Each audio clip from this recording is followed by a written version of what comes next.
What do Jack the Pumpkin King, Brave, Pennywise, imps, pukas, fairies, ghosts, and cemeteries all have in common? Well, if you've ever found yourself in a foggy bog catching glimpses of mysterious glowing orbs, you'll know what I'm talking about. And no, these lights don't always lead you to your fate in a good way. In fact, following them could cut your destiny quite short. These lights are said to give off an inexplicable sense of impending doom, and there are centuries of lore to back that up. And even though we're talking about lights, this lore gets very, very dark. In Stephen King's It, we've got the dead lights, which are Pennywise's ultimate form. Spoiler, sorry. These dancing, glowing orange lights transfix whoever sees them. Well, more like they break their mortal brains because they are just so incomprehensible, causing coma and insanity, or worse. But sighting of these lights isn't just in fiction or some long-distant folklore, which we'll get into. There are so many. Take the infamous Hornet spook light in Oklahoma, United States. This strange ghostly light is said to have been seen first during the forced migration of the indigenous people in 1836, where sadness and heartache loomed. Sometimes called the Ozark spook light, it's described as a ball of fire, unaffected by rain and weather, that sways like a lantern being carried, or else soars and whizzes along the road and high above the trees. This light has been seen consistently between 10 p.m. and midnight for nearly 100 years, especially on moonless nights. You can check this one out for yourself, and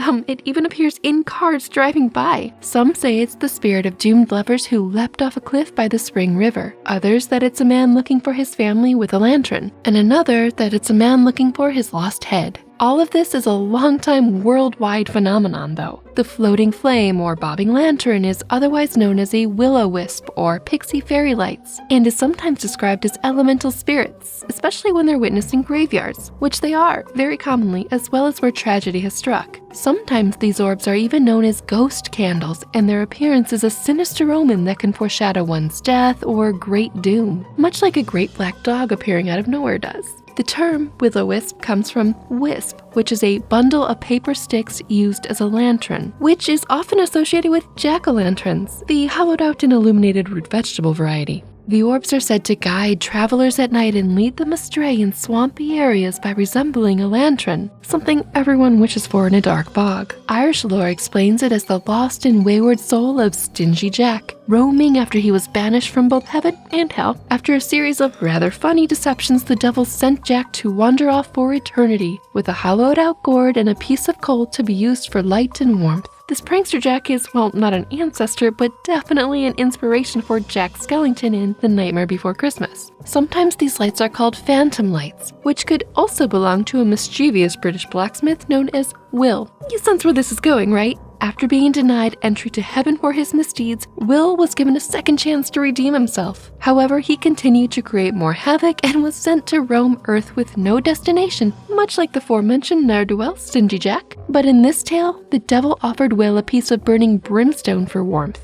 Ever the trickster, the conniving Will used this brimstone to lure individuals off their course and to their eventual doom. Hence the name Will-o'-the-wisp, or will-o-wisp. One of my absolute favorite fairy tales, The Buried Moon, takes place in a bog haunted by bogles, boggies, and will-o'-the-wisps too. In this tale, the moon, who is a glowing, shining woman while on Earth of course, accidentally gets caught on a snag in the marsh. As she struggles with the snare, her cloak falls over her glowing body, hiding her light. However, there's just enough light for a second for a traveler to be guided safely out of the bog. No boogie monsters will come at him while there's a sliver of light, and into town, where he tells everyone, and an especially helpful magic user, what he saw. Turns out the moon has stopped rising, making everywhere dangerous. For you see, she and her light are now trapped under a rock, guarded by a will-o'-the-wisp or will-o'-the-wisp, sitting on top. I won't spoil the story, you can listen to it here. I love it because the moonlight helps a traveler. But because the light of the moon is no more, other lights, aka the will-o'-the-wisp, are now visible and out of hiding, ready to lure travelers deeper into the bog. Kinda like the Ozark light appearing when there's less moon shining.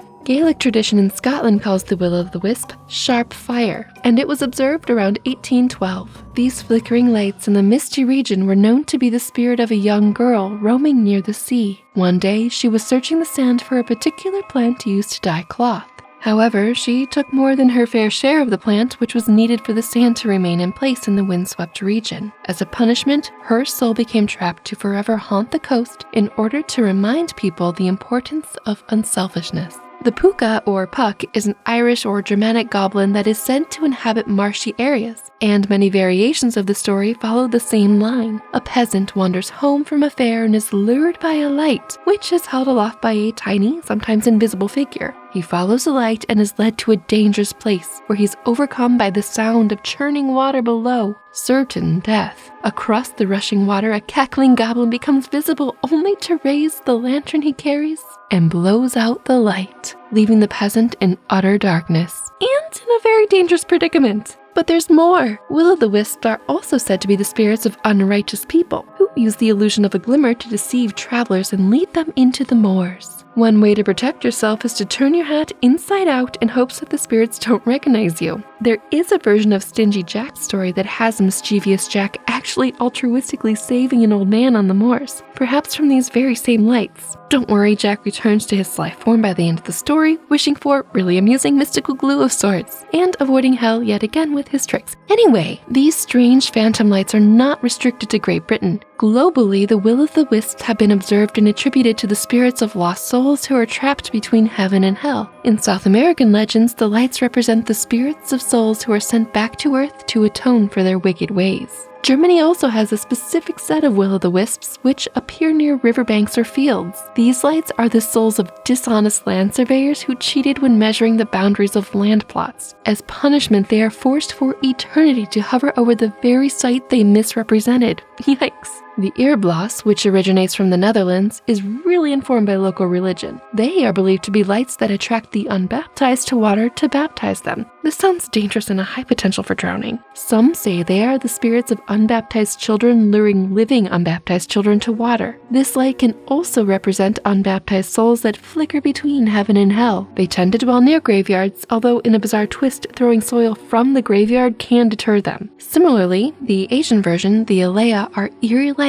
that haunt the spot where a person has died. If you're wandering through Germany or Poland, be careful of the gnome version of the will-o'-the-wisp. This gnome will lead lost travelers home for a price. One night it's said that a man encountered a gnome who agreed to lead him home in exchange for payment. Upon arriving at the front door, the man did not repay the gnome in full. After dismissing the gnome, the man turned to enter his door, but instead found himself at the precipice of rushing water, again with the dangerous water. By trying to get out of paying for the gnome's services, the man became the victim of the gnome's devious illusion. But I mean, why not pay the gnome? Always pay the gnomes and fairies their due, really. Across Europe, some speculate that the foolish fire, as it's also known, is not merely an illusion, but indicates the location of secret treasure buried by a fairy or leprechaun, kind of like the end of the rainbow lore, but visible specifically in darkness. The will-o'-the-wisp guards the treasure below. It's believed that the spooky season is the best time to hunt for this underground bounty. But of course, there's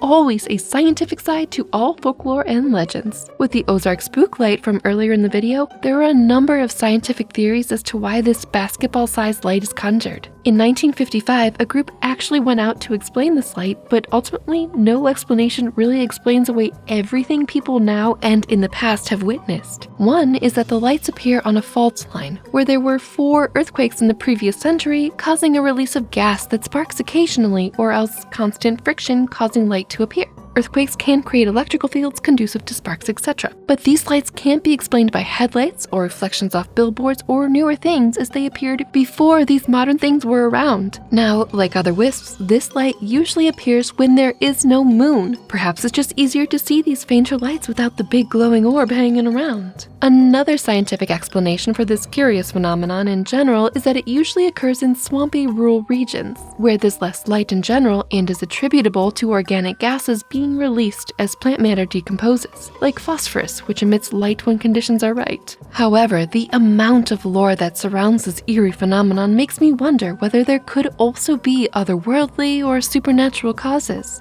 It's been lodged in our collective subconscious for so long, there's gotta be something to it, right? With so many legends across so many regions, one has to wonder if there is truth behind the flickering will-o'-wisps. Perhaps they are the souls of the dead who can't find rest due to their misdeeds in life. Or maybe these malevolent orbs and sinister sirens are mechanisms to lure unsuspecting victims into the shadowy marshlands to fill them with panic and doom. All I know is that if I find myself wandering and see these lights appearing like an omen leading me to a particular path, I will probably run the other way, unless morbid curiosity gets the better of me, which, well, drat. But have you seen these ghostly lights for yourself? If you have, are you the investigative type, or did you run the heck away? Let us know in the comments below. I hope you enjoyed this eerily illuminating video. Do subscribe so you'll know exactly when the next one is out of the cauldron. Goodbye!